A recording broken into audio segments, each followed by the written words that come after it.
big news is the T-Bones takeover of Afghanistan 20 years after the U.S. invasion. What did the U.S. accomplish from all of this? Absolutely nothing. The largest opium growing area on planet Earth is Afghanistan. Most of the U.S. troops that were deployed to establish themselves in that area were totally and completely and entirely there to look after the opium trade. Of course, there were other things that were there for, but it was in essence to ensure that the stock of opium and heroin could travel worldwide, generate tremendous amounts of money for black op projects, which the U.S. was involved in.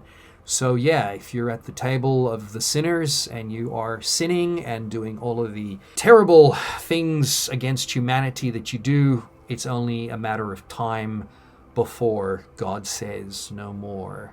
In U.S. politics, former U.S. President Bush expresses deep sadness over the Afghan situation. Of course he does. Absolutely. Yep. There's so much to be said about this, but, on a platform like this, there's so little that can be said.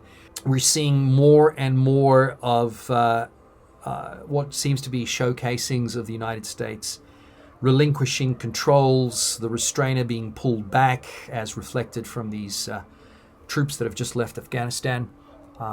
Again, more and more symbology showing that the United States is losing ground, becoming weaker. It looks like it could be the end of an era completely. In fact, the day and hour that those troops pulled out of Afghanistan for the first time was truly the first of the decline of the United States. In the Jerusalem Post, we see a 12,000-year-old cemetery which now reveals metal pollution on humans.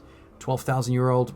I don't think so. Once again, the scholars have it wrong. Not only is carbon dating inefficient, as we all know, who study archaeology and who study social anthropology and all of the aspects of astroarchaeology, we absolutely know that there's no such thing as a 12,000-year-old anything. Everything dates back to about 5,781 years.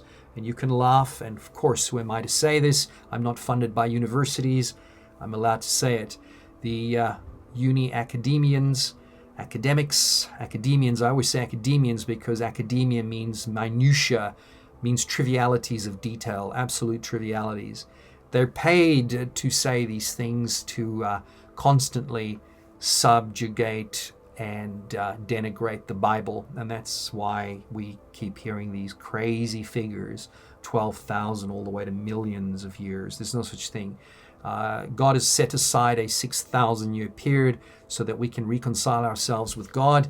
That period is drawing close and to an end, and very, very soon the world will have experienced the tribulation. Jesus Christ will return and the millennial kingdom will be set up, and all of these lies will be exposed in the archival databanks of heaven.